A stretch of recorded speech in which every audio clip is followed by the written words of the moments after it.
Mark Carney backed Bill C-69, Trudeau's No More Pipelines law. It's killing energy projects right here at home. But guess what?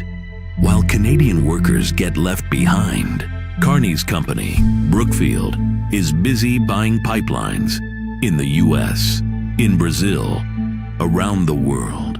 Shut down Canadian energy. Profit off everyone else's. Mark Carney, blocking Canadian jobs and banking foreign billions.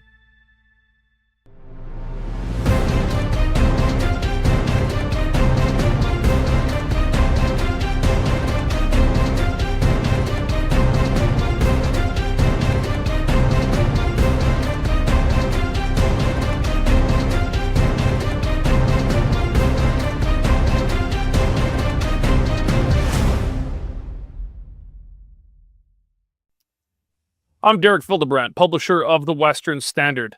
We're going to be chatting today with a guy named Brian Lovig about Donald Trump, Canada's federal election, the 51st state, and possibly Alberta as the 51st state. We're going to bring him into the show right now. Brian Lovig is a businessman, commentator, and host of Right Edition, and he's a dual citizen. With a long history in Alberta and BC. He's got at least one place, maybe more in the States. And but he's coming to us right now from his ranch in beautiful Kelowna, British Columbia. Thanks for joining me, Brian.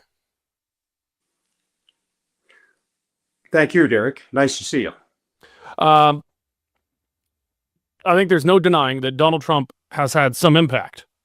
And I say some in maybe air quotes here. Donald Trump has had an impact on the Canadian federal election. The common wisdom, and the common wisdom is not always wrong for the media, is that it's certainly been to the benefit of the Liberals. And if you believe the polls, which have seen significant movement away from the Conservatives and away from the NDP towards the Liberals appear to have been the sole beneficiary of this. What's your take on the impact of Donald Trump's both tariff actions and talk of annexing Canada as the 51st state on the Canadian federal election? Well, a couple of things. First, Derek, let me say that I'm on an iPad in Kelowna, and it's a little tinny sounding probably. So you're forgiven. Hopefully, you can hear and understand me. But with regards to Trump, I mean, he's made an impact worldwide. He's changed politics. Maybe they needed to be changed. I'm a big Trump supporter. I support his policies, but I don't support him with regard to what he's doing in Canada. I mean, this Canada free 51 state and interfering with the Canadian election, I don't like that at all. I mean, I read, or I saw rather, on Fox News here recently, he was on with one of the commentators there, and he said, I had a conversation with the Prime Minister of Canada, and I like him. Everything went well, and I'm looking forward to talking to him after the election, which certainly implies that the Liberals will win the election, and that's an influence, and I don't think he should be doing that. I mean, we should vote for a Shetland pony over Liberals. I mean, if a Shetland pony was running. So I mean, there's a few things that he's doing that I certainly don't agree with. You're not supposed to agree with everybody all of the time, and I guess that's okay. With regards to the 51st state, I mean, maybe that's his way of boiling it down and ending up with Alberta. Maybe that's where he always wanted to be. I mean, I'm 7 generations of my family on both sides. Parents, mother and father, have been from Alberta, and I was born and raised there. And I've always said that Alberta should be a separate country. I think it should be a country long before it become a state. But whatever. I mean, Trump is certainly causing havoc with all of the things that he's saying and doing. Do you think Donald Trump is serious about this? I mean, when it first started, it kind of came out of a dinner at Mar-a-Lago. The telling of it, none of us were there. There's no recording of it, but the telling of that dinner was, Justin Trudeau said something to the effect of, well, without, if we had tariffs on Canadian goods, we'd cease to exist as a country, something like that. To which Donald Trump said, well, then maybe you should become the 51st state. And then, then he started posting some images, and it seemed like a joke, but then he kept joking, and it sounded less like a joke and more like a trial balloon. Do you think he's serious about this, or is this just a power move? Is this just when he was denigrating, putting down Governor Trudeau? Or do you think he's actually serious about this? I think he is serious a little bit. I mean, a lot of it doesn't make any sense. I mean, if Canada became a 51st state, the Republicans would never be in office again, because 70% of all Canadians, more or less, have never voted Conservative. So that's a big number. And so if you bring that number into your country, that can't be good. So I don't know what he's about. I think he's serious to some degree. He negotiates differently than anyone else. And again, I think it's the West, and I think West may be Saskatchewan, but certainly would be Alberta. And he'll probably boil it down at some point and kind of go that direction. But I think he's serious, but not for the whole pie. I think he would want a slice of the pie. That would be a smart thing to do. It wouldn't be smart to take the whole country, in my view, at least.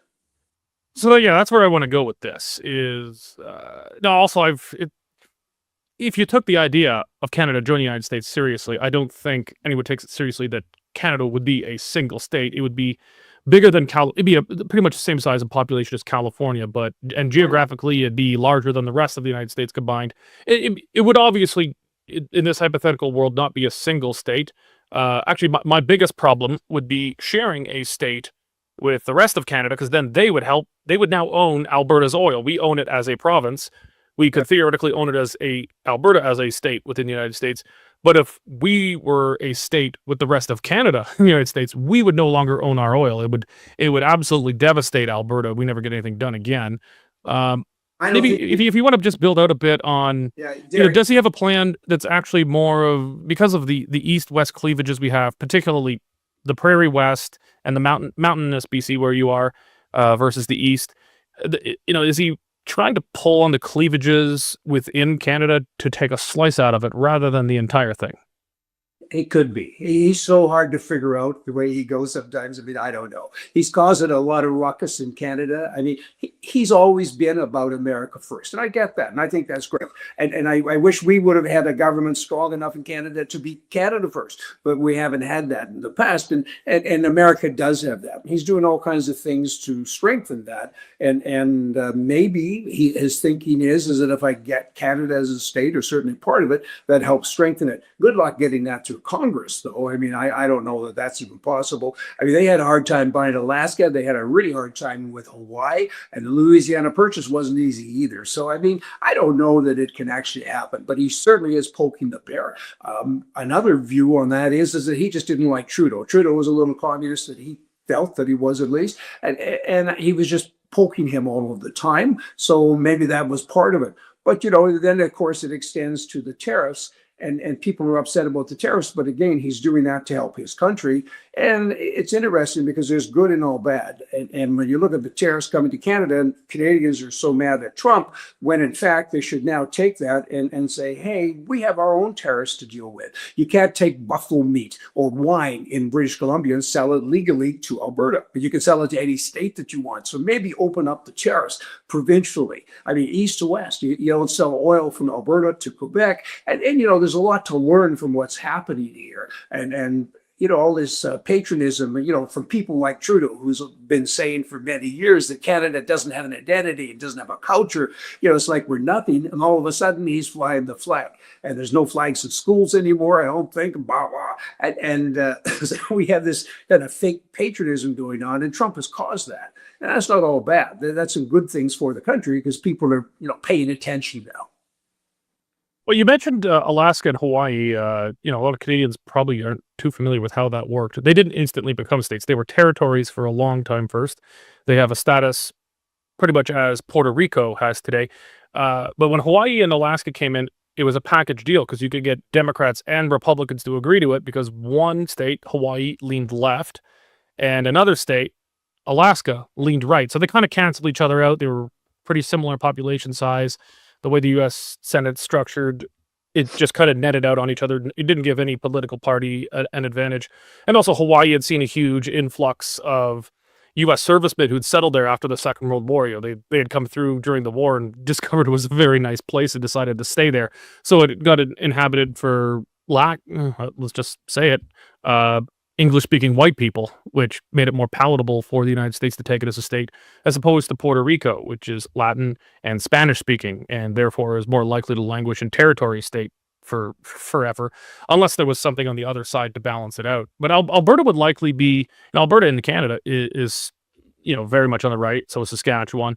But I think in the American context, Alberta would probably be a purple state. It'd be very much a swing state up for grabs. It'd be quite the opposite of Canadian federal elections, where we're seeing very little of the leaders coming to Alberta. They're going to make token stops here and there, mostly in Edmonton, but we're not a battleground, and so we don't get all the federal money. We don't get the love because we're not a battleground province. In the United States, I think we probably would get a lot of love. If Trump was making a move for Alberta or Alberta and Saskatchewan, how do you think he'd go about it? If that was his plan, how do you think he'd go about prying them off and making an offer that was appetizing enough to make such a dramatic break? That's $1 million question, Derek. I mean, who knows? Look what he's doing in Greenland. I mean, he just he hasn't really gone to the people and made them an offer. He's just there's a lot of huff and puff. Well, he's not trying to make them a state. He is trying to make Greenland a territory, which is quite different. Yes, it is, but territories often become states, but certainly it will be a territory. I get it. And whereas Alberta or Canada, he's talking statehood. And statehood is a big deal. So how would he go about it? I don't know. I mean, firstly, I guess you'd have to get the people kind of on side. You'd certainly have to get the premier on side. And Premier Smith has said, I've heard her say that that's never going to happen. So, he's a great negotiator, and he sits with people and they leave the room in a huff and a puff, and they come back and they end up writing a deal. So what is his plan? I don't know that. And I'm anxious to find out. And we'll certainly hear more about this as time goes on. And he does have a plan. I think we're past the bluster stage or the poking stage. I think he does have a plan, and it'll be interesting to see what that plan is. So, you've said you believe in Alberta independence. Alberta independence consistently polls higher among Albertans than statehood. Alberta independence, the very lowest it tends to get is around 25% with Liberals in power. With Conservatives in power, it can get as low as 10. But with Liberals in power, it's in the last 5 years, as long as I've been polling on it, seen data on it, polls at a low of 25. The highest under certain scenarios of the West altogether, I've seen it as high as 45 when anger is really white hot, but it normally hovers between 35 and 40. Statehood ranks much lower, but no one's even really thought about statehood seriously in Alberta until like 5 minutes ago, pretty much. So perhaps it becomes a bit more of an option that's discussed seriously. You've said you support independence, but if say independence was not the option, it was remain in Canada or join Alberta joining itself as a state, is that something you'd support if independence wasn't on the table? And if so, why would you support it? I would certainly support statehood if independence wasn't an option. And I think that's what Trump has to come in and do. He has to show Alberta people why statehood is better than independence. And people need to kind of get there. You need to get more than 50% of Albertans who say they do want to be independent.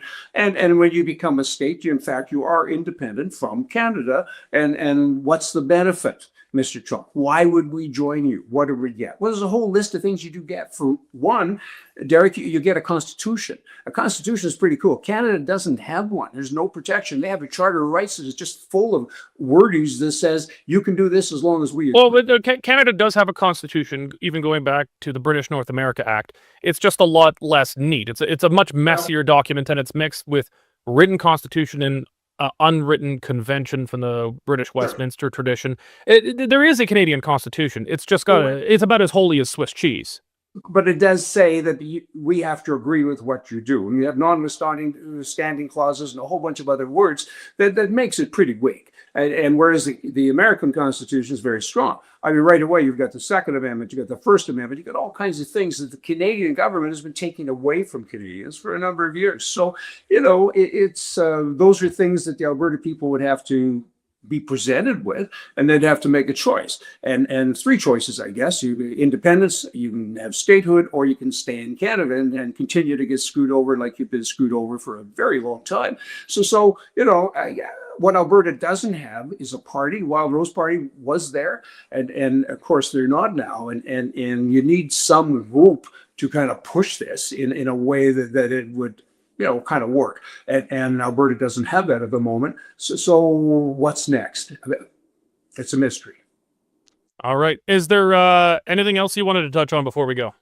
No, we're just about the election. I voted this morning, as a matter of fact, and in the pre-election poll, or whatever they're called, and I'm pleased that I did that. And I hope everybody does vote, and I hope people can understand and think about things, particularly in the GTA, and I hope they take the time to analyze what they're voting for. I mean, Carney, he's got a nice smile, but less than that. But liberalism is liberalism. It's big government and small opportunities and big taxes and lots of red tape. And I hope people take the time, because we really need a new government. At least with a conservative government, they can't change a lot of things possibly, but the damage will stop. Whereas the Liberals, they create havoc and damage every day.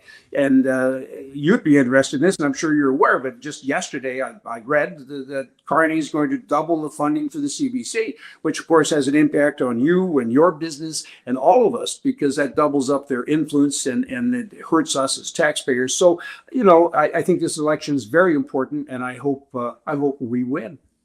All right. Well, you've got the Conservatives have a suggested new slogan from Brian here. We'll stop screwing you as hard as the other guy. That's right. Right. That's right. And politically, right is right, left is wrong. Pretty simple stuff. There you go. All right, Brian, thank you very much for joining us, and thank all of you for joining us today. Remember, the Western Standard relies on funding from people like you. Go to westernstandard.news, click on subscribe. We've actually taken the paywall down for the whole election because you guys have stepped up with a huge number of donations, making it possible for us to do that. But once the election's over, the paywall goes back up, and you're going to need to pay for us because, well, we're not funded by the government. We're funded by people like you. Thank you very much for joining us today, and God bless. What does success mean to you? Peace of mind? Financial freedom? Generational wealth? What do you see in your future? Investing in gold and silver can help you get there. Through our trading partners, New World Precious Metals offers safe, affordable, secure international accounts to help you meet your unique financial goals. Connect with one of our experienced team members. Invest in gold and silver today.